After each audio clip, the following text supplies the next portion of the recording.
Hi guys, मैं नवीन आपका अपने परिवार एक्सपर्ट एजुकेशन कैंपस में हार्दिक अभिनंदन करता हूं। आज का जो टॉपिक है ये टॉपिक है आपका बायो। और बायो में हम लोग पढ़ेंगे ह्यूमन ब्लड, जिसको कि हम लोग हिंदी में कहते हैं मानव रक्त। अगर आप किसी भी प्रतियोगिता परीक्षा की तैयारी कर रहे हैं तो ये वीडियो आपके लिए अहम योगदान निभाएगा, क्योंकि किसी भी प्रतियोगिता परीक्षा में यहां से क्वेश्चन बनता है। और साथ ही साथ अगर आप माध्यमिक बोर्ड परीक्षा का भी तैयारी कर रहे हैं तो यहां से आपका क्वेश्चन फंसेगा। तो हम लोग शुरू करते हैं। आज का जो अपना टॉपिक है ह्यूमन ब्लड के बारे में जानेंगे। तो सबसे पहले ये निकल कर आता है क्वेश्चन, आखिर ये जो मानव रक्त है, मानव रक्त क्या है? मानव रक्त जानिएगा कि एक तरल संयोजी उत्तक है। मतलब जानिएगा ये एक अंग को दूसरे अंग से जोड़े रखने का कार्य करता है। अगर आप प्रूव्ड करना चाहते हैं तो देखिएगा कि अगर शरीर में कोई भी ऐसा चीज जो कि आप टाइट पहन लिए हैं या अंगूठा को ही धागा से बांध लीजिए तो कुछ दिन के बाद ये अंगूठा आपका काम करना बंद कर देगा।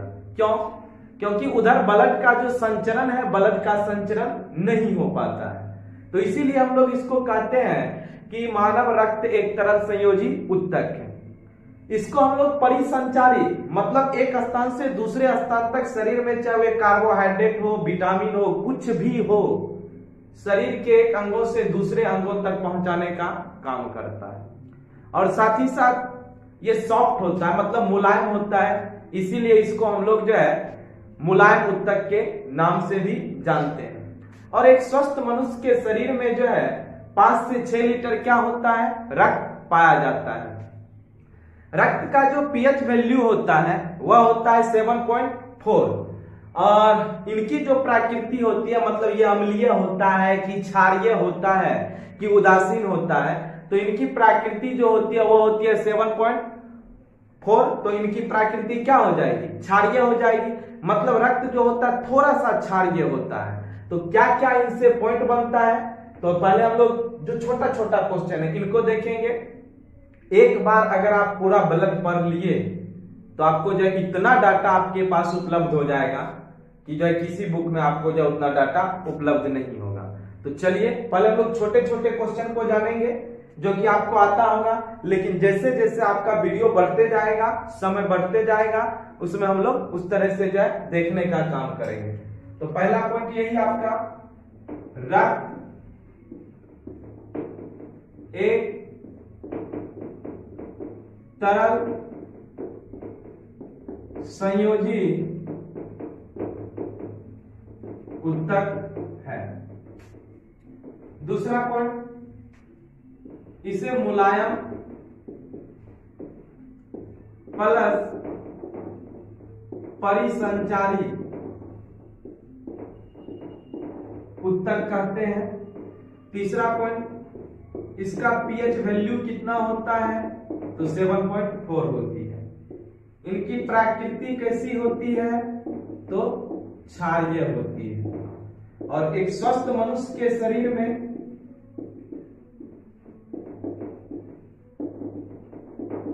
5 से 6 लीटर रक्त पाया जाता है। और महिलाओं में पुरुषों के अपेक्षा 1/2 लीटर कम होता है। देखिए ये 5 पॉइंट है। रक्त एक तरल संयोजी उत्तक है। तरल मतलब क्या होता है? जो द्रव अवस्था में होता है। संयोजी मतलब क्या होता है? जोड़ना। उत्तक मतलब क्या होता है? तो कोशिकाओं का समूह। आप पढ़े होंगे कि जीवन के रचनात्मक एवं क्रियात्मक इकाई को क्या कहते हैं? कोशिका। क्योंकि हमारा जो बॉडी है, ये शरीर है, इनका जो निर्माण हुआ है वह एक एक कोशिकाओं से मिलकर बना है। तो कोशिकाओं का जो समूह होता है वह समूह आपका क्या कहलाता है? उत्तक कहलाता है। इसे हम लोग मुलायम, मतलब ये सॉफ्ट होता है। और इसे हम लोग परिसंचारी, मतलब एक स्थान से दूसरे स्थान तक इनको पहुंचाना है, तो मुलायम एवं परिसंचारी उत्तक कहते हैं। इसका जो पीएच, अब पीएच क्या है? तो पीएच जानिएगा कि जो एक स्केल है जिसके माध्यम से हम लोग अम्ल एवं क्षार को मापते हैं। पीएच का जो फुल फॉर्म होता है ये होता है potential of hydrogen pH scale का खोज 1909 ईस्वी में सोरेनसन किया था और इसमें 0 से 14 के बीच क्या होते हैं, अंक अंकित रहते हैं। तो देखिए यहाँ पे ये मान के चलिए आपका 0 और ये 14, तो बीच में क्या आएगा 7, मतलब जो 7 है वह कुछ और कहलाएगा, 7 से अधिक है कुछ और कहलाएगा, माइनस का 7 मतलब 7 से कम है तो कुछ और कहलाएगा। जिसका पीएच वैल्यू 7 होता है वह होता है उदासीन, जिसका पीएच वैल्यू 7 से अधिक होता है वे होता है क्षारीय, और जिसका पीएच वैल्यू 7 से कम होता है वह होता है अम्लीय। तो रक्त का देखिए पीएच वैल्यू कितना है 7.4, तो रक्त कैसा होगा, क्षारीय होगा। एक स्वस्थ मनुष्य में कितना ब्लड पाया जाता है, 5 से 6 लीटर पाया जाता है, और महिलाओं में पुरुष की अपेक्षा कितना होता है, तो 1/2 लीटर कम होता है। अब मान के चलिए शरीर के वजन का, जैसे मान के चलिए आपका जितना शरीर का वजन है तो उनके वजन का कितना परसेंट भाग जो है रक्त पाया जाता है। तो आपको याद रखना है कि भार के अनुसार ये कितना परसेंट, 7% पाया जाता है। मतलब शरीर के भार अगर कुछ भी हो तो उन भार का कितना परसेंट, 7%। जैसे मान के चलिए कोई मनुष्य उसका वजन है 100 किलो, तो इसका अगर हम लोग 7% निकालेंगे तो कितना निकलेगा, 7। तो मतलब जो 1 क्विंटल का आदमी है उसमें कितना लीटर रक्त पाया जाएगा, 7 लीटर। लेकिन ऐसा देखा गया है कि कोई भी मनुष्य में अधिकतम जो रक्त पाया जाता है वह 8 लीटर से अधिक नहीं पाया जाता, चाहे वे 200 क्विंटल का हो जितना भी हो।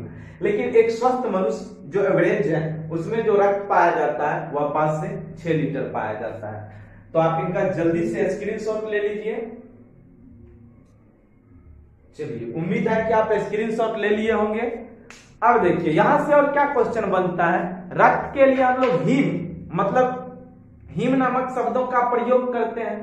तो रक्त का जो अध्ययन होता है वह क्या कहलाता है, हिमेटोलॉजी कहलाता है। मानव शरीर में रक्त बनने की प्रक्रिया क्या कहलाती है, तो हिमाटोपाइसिस कहलाती है। तो पहले 2 पॉइंट और उसके बाद हम लोग जानेंगे कि रक्त के संगठन के बारे में। तो चलिए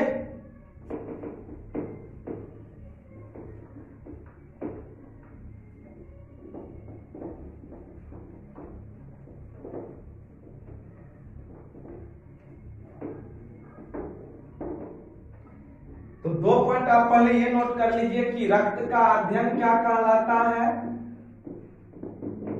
तो रक्त के अध्ययन को आपको लगाना है हीमेटोलॉजी, ठीक। शरीर में जो रक्त बनता है इनकी प्रक्रिया क्या कहलाती है, बनने की प्रक्रिया हीमाटोपाइसिस कहलाती है, ठीक। 2 पॉइंट हो गया। अब हम लोग जानेंगे रक्त के संगठन के बारे में कि रक्त का जो निर्माण होता है वह किन किन पदार्थों से मिलकर होता है। तो रक्त के संगठन में आपको 2 बात याद रखना है। रक्त का संगठन, तो रक्त के संगठन में अगर आप 2 बात याद करते हैं तो इसमें एक पाई जाती है प्लाज्मा और दूसरा रुधिराणु, या इन्हीं को हम लोग क्या कहते हैं, कणिका कहते हैं। अब क्वेश्चन यहां से क्या पूछता है, जैसे मान के चलिए रक्त अपने आप में 100% है, तो रक्त में प्लाज्मा की मात्रा कितनी होती है, रक्त में रुधिराणु या कणिका की मात्रा कितनी होती है। तो रक्त में जो प्लाज्मा पाया जाता है, प्लाज्मा में आपको लगाना है एवरेज में 55 से 60%, जबकि रुधिराणु या कणिका जो है इनमें आपको लगाना है 40 से 45%। मतलब अगर प्लाज्मा 55 है तो रुधिराणु कितना हो जाएगा, 45। अगर प्लाज्मा 60 है तो कणिका या रुधिराणु कितना हो जाएगा, 40 हो जाएगा। अब इस प्लाज्मा में अगर हम लोग इस प्लाज्मा की सिर्फ चर्चा करते हैं तो इस प्लाज्मा में 90% क्या होता है, तो पानी पाया जाता है, 7 से 8% क्या होता है, प्रोटीन होता है, इसमें लवण भी पाया जाता है, ग्लूकोज भी पाया जाता है, कार्बोहाइड्रेट भी पाया जाता है, अन्य पदार्थ भी पाए जाते हैं। तो क्वेश्चन आपको याद रखना है कि प्लाज्मा में जो है कितना परसेंट पानी, तो 90% पानी। प्लाज्मा में प्रोटीन की मात्रा कितनी होती है? तो 7 से 8% होती है। अब देखिए 7 से 8% प्रोटीन पाया जाता है, तो प्लाज्मा में कई सारे प्रोटीन होगा। अगर इस प्लाज्मा से हम लोग क्या करें, एक प्रोटीन को चुरा ले या एक प्रोटीन को निकाल ले। अगर प्लाज्मा से, यहां पे लिख देते हैं, अगर प्लाज्मा से एक फाइब्रिनोजेन नामक प्रोटीन होती है, अगर प्लाज्मा से अब अगर आप फाइब्रिनोजेन को निकाल लेते हैं तो प्लाज्मा का जो बचा हुआ भाग होता है ये कहलाता है सेरम। क्या कहलाता है? सेरम। समझिए, अभी हम लोग पढ़े कि प्लाज्मा में 90% पानी, 7 से 8% क्या? प्रोटीन। अगर इस प्लाज्मा से फाइब्रिनोजेन नामक प्रोटीन को निकाल लेंगे तो बचा हुआ भाग क्या कहलाएगा? सेरम कहलाएगा। इसको हम लोग सीरम भी कह सकते हैं। इस सेरम का क्या काम होता है? तो जो आपका त्वचा या स्किन है इसका निर्माण करता है। मतलब आपके शरीर का जो सबसे बड़ा अंग है त्वचा, इनका निर्माण अगर कोई करता है तो कौन करता है? सेरम करता है। इसके अलावा अब हम लोग जानेंगे कि प्लाज्मा, सिर्फ अभी हम लोग प्लाज्मा का अध्ययन करेंगे।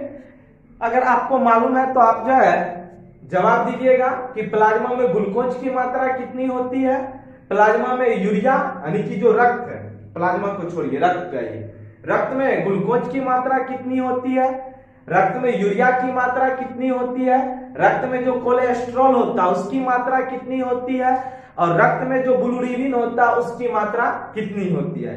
तो इसका आप स्क्रीनशॉट ले लीजिए, इसके बाद हम लोग आगे चलेंगे।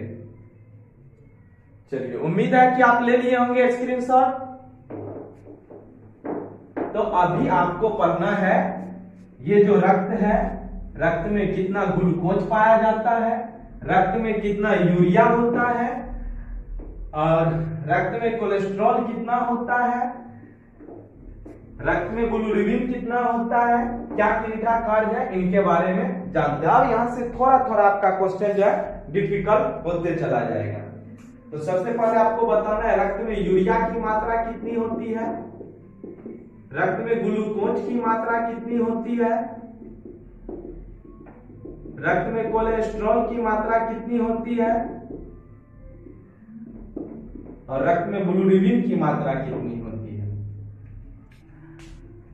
यहां पर जब भी हम लोग बात करेंगे तो 100 ml में बात करेंगे, मतलब 100 ml रक्त में, ठीक ना, कितना क्या पाया जाता है। अगर यूरिया पूछता है कि 100 ml रक्त में यूरिया कितना होता है, तो वह होता है 18 से 30 mg, मतलब मिलीग्राम। मतलब 100 ml ब्लड में जो यूरिया पाया जाता है वो कितना पाया जाएगा? 18 से 30 mg, मतलब मिलीग्राम पाया जाएगा। ग्लूकोज की चर्चा करेंगे तो 80 से 120 mg जो है ग्लूकोज पाया जाएगा। कोलेस्ट्रॉल की चर्चा करेंगे तो 150 से 250 mg कोलेस्ट्रॉल पाया जाएगा। और जबकि बिलिरुबिन की चर्चा करेंगे तो ये पाया जाता है आपका 1 से 1.5 mg प्रति 100 ml, सब में 100 ml लगा सकते हैं, ठीक है ना। चलिए अब देखिए, अगर शरीर में बिलिरुबिन की मात्रा 1.5 से अधिक हो जाए तब क्या हो जाता है? अगर आपके शरीर में बिलिरुबिन जो है 1 से 1.5 होना चाहिए, अगर शरीर में 2 हो जाए मान के चलिए, तब आपका शरीर क्या होता है? धीरे धीरे पीला होने लगता है, जिसको हम लोग कहते हैं जॉन्डिस। बोलचाल की भाषा में जॉन्डिस कहते हैं। तो शरीर में अगर बिलिरुबिन की मात्रा यानी कि रक्त जो है, रक्त में अगर बिलिरुबिन की मात्रा 2 मतलब 1.5 से अधिक हो जाए तो जानिए कि क्या हो जाता है? पीलिया हो जाता है, जिसको हम लोग जॉन्डिस या हेपेटाइटिस कहते हैं। तो इनकी मात्रा बरकरार रखना जरूरी होता है। पीलिया में क्या होता है? आपका पूरा शरीर जो है पीला पड़ने लगता है, नाखून जो है पीला दिखाई पड़ने लगता है, आपका जो यूरिन होता है, यूरिन का रंग भी जो है येलो कलर का हो जाता है, और साथ ही साथ आपका आंख भी जानिए कि येलो कलर का दिखने लगता है।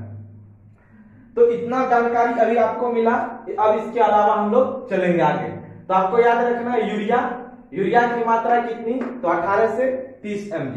तो कितना? प्रति 100 ml में। ग्लूकोज 80 से 120, कोलेस्ट्रॉल 150 से 250, बिलिरुबिन 1 से 1.5 mg। अब यहाँ पर थोड़ा सा हम लोग और जान जाते हैं, आएंगे कनिका पर, लेकिन जान जाते हैं रक्तदान महादान। आप सुने होंगे रक्तदान जो है सबसे महादान है। तो आप बताइए रक्तदान के लिए आपकी न्यूनतम उम्र कितनी होनी चाहिए, रक्तदान के लिए आपकी अधिकतम उम्र कितनी होनी चाहिए, अगर आप किसी को रक्तदान करते हैं तो 1 यूनिट में कितना रक्त पाया जाता है।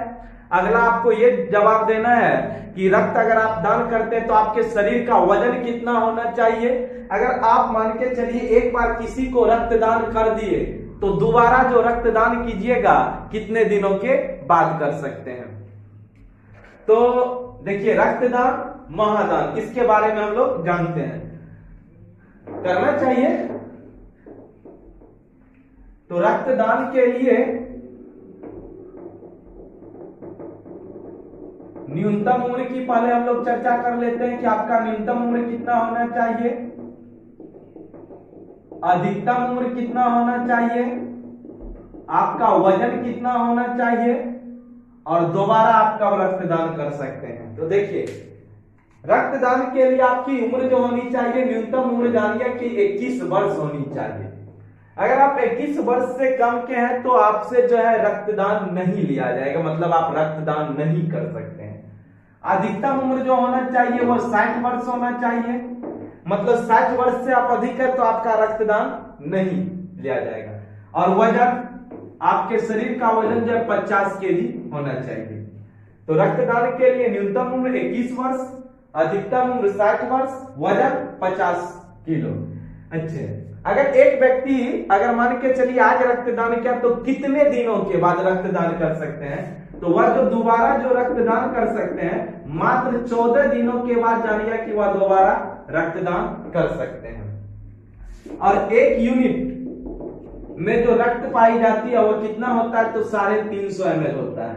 अगर आप किसी को 1 यूनिट अगर ब्लड मान के चलिए दान किए तो कितना ब्लड निकला, 350 ml। तो इनका तुरंत हम लोग एक बार रिवाइज करेंगे तब जाके आएंगे। न्यूनतम उम्र रक्तदान के लिए 21 वर्ष, अधिकतम उम्र 60 वर्ष, वजन 50 केजी। दोबारा आप कब कर सकते हैं, तो 14 दिनों में, 1 यूनिट बराबर 350 ml। तो चलिए इसका स्क्रीनशॉट लीजिए, इसके बाद हम लोग आगे चलेंगे। तो उम्मीद है कि आप स्क्रीनशॉट ले लिए होंगे। अब हम लोगों को पढ़ना है कनिका के बारे में।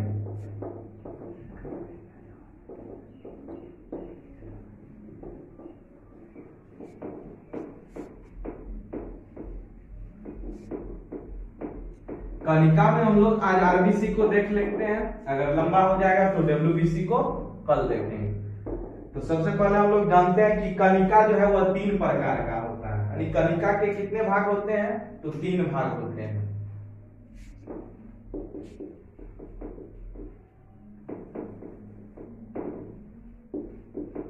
कनिका, इसका जो 3 भाग होगा, एक होगा आरबीसी, एक होगा डब्ल्यूबीसी और एक होगा आप प्लेटलेट्स कह सकते हैं या रक्त बिंबाणु कह सकते हैं। चलिए, आरबीसी का जो पूरा नाम होता है वह होता है लाल रक्त कणिका, डब्ल्यूबीसी का श्वेत रक्त कणिका, रक्त बिंबाणु को हम लोग प्लेटलेट्स के नाम से भी जानते हैं। लेकिन अब यहाँ पर क्वेश्चन थोड़ा सा डिफिकल्ट पूछ लेता है। आरबीसी का दूसरा नाम क्या होता है, डब्ल्यूबीसी का दूसरा नाम क्या होता है और रक्त बिंबाणु का दूसरा नाम क्या होता है। तो आपको याद रखना है, आरबीसी को हम लोग एरिथ्रोसाइट कहते हैं, डब्ल्यूबीसी को हम लोग लिथोसाइट कहते हैं और रक्त बिंबाणु या प्लेटलेट्स को जो है हम लोग थ्रोम्बोसाइट कहते हैं। तो इसमें आप लोग लिख सकते हैं लाल रक्त कणिका, इसका पूरा नाम क्या होता है, तो लाल रक्त कणिका। डब्ल्यूबीसी में आप लिख सकते हैं श्वेत रक्त कणिका और रक्त बिंबाणु में आप लिख सकते हैं इसका दूसरा नाम तो प्लेटलेट लिख लीजिएगा। चलिए आइए, आरबीसी का जो नाम होता है दूसरा वो होता है एरिथ्रोसाइट, डब्ल्यूबीसी का ल्यूकोसाइट और इसका जो नाम होता है वो होता है थ्रोम्बोसाइट। कणिका के 3 पार्ट, आरबीसी, डब्ल्यूबीसी और रक्त बिंबाणु। आरबीसी का फुल फॉर्म लाल रक्त कणिका, डब्ल्यूबीसी में श्वेत रक्त कणिका, रक्त बिंबाणु को आप प्लेटलेट्स के नाम से भी जान सकते हैं। तो इसका वैज्ञानिक नाम या दूसरा नाम एरिथ्रोसाइट, WBC का ल्यूकोसाइट और इसका थ्रोम्बोसाइट। तीनों महत्वपूर्ण बिंदु है, आप इन तीनों को नोट कीजिए, स्क्रीनशॉट लीजिए।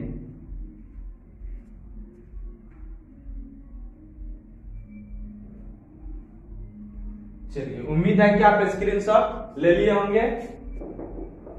आइए हम लोग थोड़ा सा अब जो लाल रक्त कणिका की चर्चा करते हैं और अगले पार्ट में आपको मिलेगा श्वेत रक्त कणिका का। तो लाल रक्त कणिका भी हम लोग पढ़ लेते हैं पूरा। अब देखिए, हेडिंग दीजिएगा लाल रक्त कणिका या आरबीसी। ये जो लाल रक्त कणिका या आरबीसी है, इसका निर्माण कहाँ होता है, सबसे पहले यही पूछा जाता है। तो इसका निर्माण जो होता है वो होता है अस्थि मज्जा में। पूछेगा मानव शरीर के किस अंगों में लाल रक्त कणिका या आरबीसी का निर्माण होता है, तो अस्थि मज्जा में।